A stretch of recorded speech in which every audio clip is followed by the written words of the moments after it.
ಚಿಕ್ಕವರಿಂದ ದೊಡ್ಡವರವರೆಗೂ ಎಲ್ಲರಿಗೂ ನನ್ನ ಪ್ರೀತಿಯ ನಮಸ್ಕಾರ. ಫ್ರೆಂಡ್ಸ್, ನಾನಿವತ್ತು ಒಂದು ಸೊಪ್ಪು ಸಾಂಬಾರು ಮಾಡ್ತಾ ಇದ್ದೀನಿ. ಇದು ಸೊಪ್ಪು ಅಂತ ಹೇಳಿದರೆ ಅಂತಿಂಥ ಸೊಪ್ಪಲ್ಲ.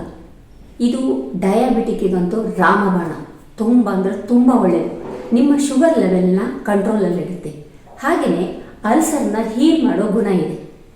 ಮತ್ತು ಇದರಲ್ಲಿ ತುಂಬ ಅಂದರೆ ತುಂಬ ವಿಟಮಿನ್ಸ್ ಇದೆ.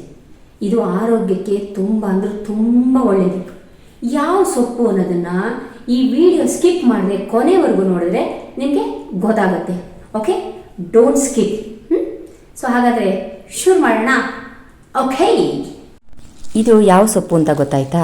ಇದಕ್ಕೆ ಬಸಳೆ ಸೊಪ್ಪು ಅಂತ ಕರೀತಾರೆ. ಇದು ಮಲೆನಾಡು ಮತ್ತು ಮಂಗಳೂರಲ್ಲಿ ತುಂಬ ಅಂದರೆ ತುಂಬಾ ಬೆಳೀತಾರೆ.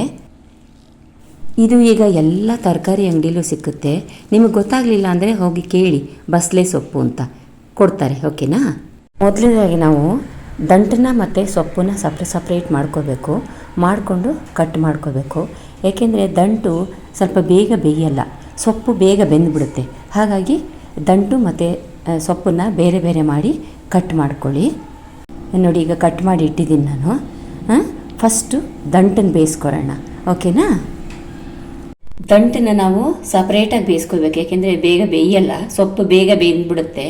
ಸೊ ಹಾಗಾಗಿ ಇದ್ರ ಜೊತೆಗೆ ಸ್ವಲ್ಪ ಉಪ್ಪು ಮತ್ತು ಖಾರ ಹಾಕಿ ಬೇಯಿಸೋಕ್ಕಿಡಬೇಕು. ಏಕೆಂದರೆ ಇದಕ್ಕೆ ಸಪ್ಪೆ ಆಗುತ್ತೆ ಇಲ್ಲಾಂದರೆ ದಂಟು. ಸೊ ಹಾಗಾಗಿ ಇದನ್ನು ನಾನೀಗ ಬೇಯಿಸೋಕ್ಕಿಡ್ತೀನಿ. ಓಕೆ, ನೋಡಿ, ಇದಕ್ಕೆ ನಾನು ಸ್ವಲ್ಪ ಉಪ್ಪು ಹಾಕ್ಕೊಳ್ತಾ ಇದ್ದೀನಿ. ಹಾಗೆ ಸ್ವಲ್ಪ ಖಾರ ಹಾಕ್ಕೊಳ್ತಾ ಇದ್ದೀನಿ.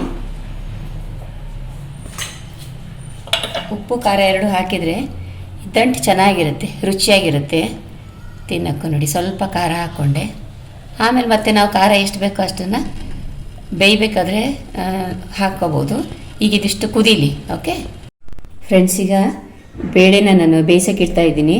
ಹಾಗೆ ಒಂದು ಈರುಳ್ಳಿನ ಅದ್ರ ಜೊತೆಗೆ ಹಾಕ್ತಾಯಿದ್ದೀನಿ.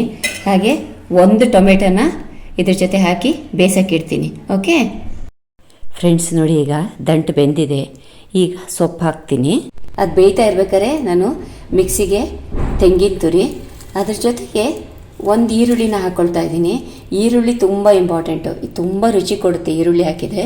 ಹಾಗಾಗಿ ಮಿಕ್ಸಿಗೆ ನಾನು ಈರುಳ್ಳಿ ಜೊತೆಗೆ ಕಾಯಿ, ತೆಂಗಿನ ತುರಿ ಹಾಕಿ ಮಿಕ್ಸಿ ಮಾಡ್ಕೊಳ್ತಾ ಇದ್ದೀನಿ. ಅದು ಬೇಯ್ತಾ ಇರುತ್ತೆ ಅಷ್ಟೊತ್ತಿಗೆ. ಓಕೆ, ಈಗ ಬೇಳೆ ಬೆಂದಿದೆ ನೋಡಿ. ಬೇಳೆ ಮತ್ತು ಈರುಳ್ಳಿ ಎಲ್ಲ ಬೆಂದಿದೆ. ಅದನ್ನು ಈ ಬೆಂದಿರೋ ಸೊಪ್ಪಿಗೆ ನೋಡಿ ಹೇಗೆ ಬೆಂದಿದೆ, ಚೆನ್ನಾಗಿ ಬೆಂದಿದೆ. ಇದಕ್ಕೆ ಈಗ ಮಿಕ್ಸ್ ಮಾಡ್ತೀನಿ.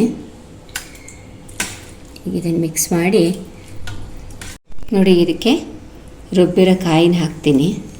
ನೀರನ್ನ ಕೊನೆಗೆ ನೋಡ್ಕೊಂಡು ಹಾಕೋಣ ಎಷ್ಟು ನೀರು ಬೇಕಾಗುತ್ತೆ ಅಂತ.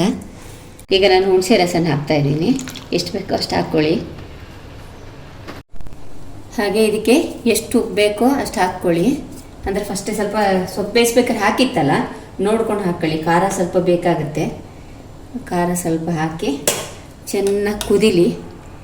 ಕುದ್ದ ಮೇಲೆ ಒಂದು ಒಗ್ಗರಣೆ ಕೊಟ್ಟರೆ ಸಾಂಬಾರು ರೆಡಿ. ರುಚಿಯಾದ ಸಾಂಬಾರು ರೆಡಿ. ಇದು ಕುದ್ದ ಮೇಲೆ ತೋರಿಸ್ತೀನಿ. ಕುದೀಲಿ ಚೆನ್ನಾಗಿ. ಫಸ್ಟು ನೋಡಿ ಫ್ರೆಂಡ್ಸ್, ಕುದೀತಾ ಇದೆ. ಬಿಸಿ ಬಿಸಿಯಾದ ಬಸಳೆ ಸೊಪ್ಪಿನ ಸಾಂಬಾರು ರೆಡಿ. ಈಗ ಬ್ಯಾಟಿಂಗ್ ಮಾಡೋದೆಯಾ? ಓಕೆ, ನೋಡಿ, ನೋಡೋಕ್ಕೆ ಸಖತ್ತಾಗಿದೆ. ಟೇಸ್ಟು ಕೂಡ ಸೂಪರಾಗಿರುತ್ತೆ. ಓಕೆ, ನೋಡಿದ್ರೆ ಫ್ರೆಂಡ್ಸ್, ಹೇಗೆ ಅನ್ನಿಸ್ತು? ನಾನು ಮುಂಚೆನೇ ಹೇಳಿದ್ದೀನಿ, ಇದು ಆರೋಗ್ಯಕ್ಕೆ ತುಂಬ ಅಂದರೆ ತುಂಬ ಒಳ್ಳೆಯದು. ರುಚಿ ಅಂತೂ ಅಷ್ಟು ಅಂದರೆ ಅಷ್ಟು ಚೆನ್ನಾಗಿರುತ್ತೆ. ನೀವು ಮಾಡಿ ನೋಡಿದ್ರೆ ನಿಮಗೆ ಗೊತ್ತಾಗುತ್ತೆ. ಇದು ಚಪಾತಿಗೆ ಮತ್ತು ದೋಸೆಗೆ, ಅನ್ನಕ್ಕೆ, ಮುದ್ದೆಗೆ ಎಲ್ಲದಕ್ಕೂ ಸೂಪರಾಗಿರುತ್ತೆ. ಸೊ ಇನ್ಯಾಕೆ ತಡ? ಬಸಳೆ ಸೊಪ್ಪು ತೊಗೊಂಬನ್ನಿ, ಸಾಂಬಾರು ಮಾಡಿ ಹೇಗೆ ಬಂತು ಅನ್ನೋದನ್ನು ಕಾಮೆಂಟ್ ಮಾಡಿ ತಿಳಿಸಿ.